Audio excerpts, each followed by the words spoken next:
j'espère que vous allez bien. On est sur Il était une fois la pâtisserie et aujourd'hui je vous propose une recette de saison, la tarte au mûr. Donc c'est une recette toute simple, vraiment très facile avec une pâte sucrée, une petite confiture de mûre, un confit de mûre maison et puis des mûres fraîches sur le dessus. Donc on va commencer par la pâte.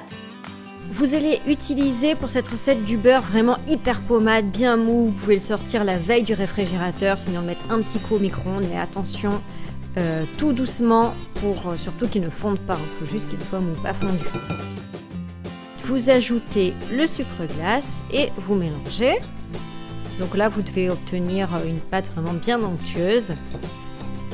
Vous ajoutez ensuite la poudre d'amande et le zeste d'un citron vert. Ça, c'est pas obligatoire, mais ça donne un petit peu de peps à la recette. Vous mélangez tout ça.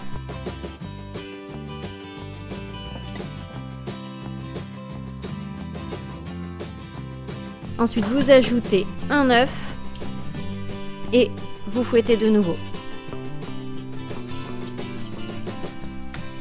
jusqu'à avoir une pâte bien homogène.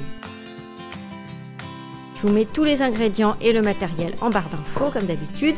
Ensuite, vous mélangez ensemble la farine et le sel. Si vous avez de la fleur de sel, c'est encore mieux. Farine T55, c'est important parce que ça évitera que la pâte se rétracte à la cuisson. Vous ajoutez la farine à la préparation et vous versez le tout sur votre plan de travail. Donc là, c'est une technique que j'ai apprise lors d'un atelier avec Philippe Conticini, que vous connaissez sûrement. Technique qui va permettre en fait de ne pas trop travailler la pâte, contrairement à ce que pourrait faire un robot. En fait, on utilise un racloir, ou je sais pas trop comment ça s'appelle cet outil, un lisseur à gâteau. Moi, c'est un lisseur à gâteau. Et puis on va appuyer dessus, comme ça on va appuyer sur la préparation jusqu'à ce qu'elle s'agglomère. Je vous mets les références donc en barre d'infos de ce petit outil que j'ai payé rien du tout. Ensuite on forme une boule donc avec la pâte qui s'est bien agglomérée sans qu'on la travaille beaucoup.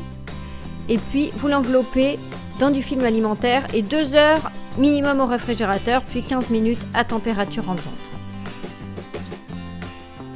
On va ensuite étaler la pâte au rouleau. Oui, cette technique, encore une fois, c'est ce qui va permettre donc de ne pas travailler le gluten et donc d'avoir une pâte qui se tient super bien ensuite à la cuisson. Vous l'étalez sur 5 mm environ, puis vous chemisez un moule à tarte. Moi j'ai utilisé un cercle à pâtisserie 22 cm. Alors il faisait super chaud quand j'ai fait cette recette, j'aurais dû la remettre un petit peu au frigo, mais bon, je ne l'ai pas fait. Ce n'est pas grave du tout parce qu'on va la mettre après au frigo. Donc ensuite on coupe les bords avec un couteau. Pour que ce soit vraiment nickel, je redonne toujours ensuite un petit coup avec les mains pour égaliser. Et là vous replacez le fond de tarte minimum 2 heures au réfrigérateur. Moi j'ai même laissé toute la nuit, comme ça on est sûr qu'après ça ne bouge plus. On passe à la garniture au mûr. Donc on va commencer par faire une petite confiture, un petit confit de mûr. Vous allez faire cuire pendant 15 minutes environ les mûres avec le sucre en poudre.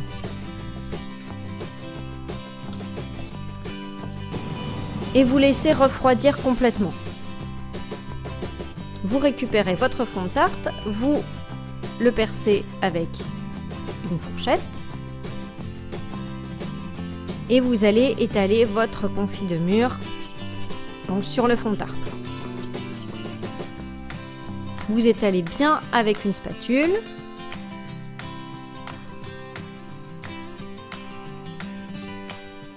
Et par-dessus, vous déposez les mûres fraîches. Alors vous pouvez prendre aussi des mûres surgelés que vous aurez fait décongeler bien sûr, et vous enfournez pour 25 minutes à 180 degrés. Vous laissez refroidir. Ensuite, moi j'aime bien râper le dessus et les bords de ma tarte avec une râpe microplane, ça lui permet d'être vraiment nickel. Vous pouvez décorer après avec du sucre glace, ce sera super joli. Et voilà notre tarte au mûr vraiment délicieuse. Je compte sur vous pour mettre le max de pouces bleus, vous abonner à la chaîne, cliquez sur la petite clochette pour recevoir toutes les notifications. La recette est terminée, j'espère qu'elle vous a plu. On se retrouve la semaine prochaine, samedi 15 h pour une prochaine recette. Ciao! Et n'oublie pas de t'abonner en cliquant sur ma tête.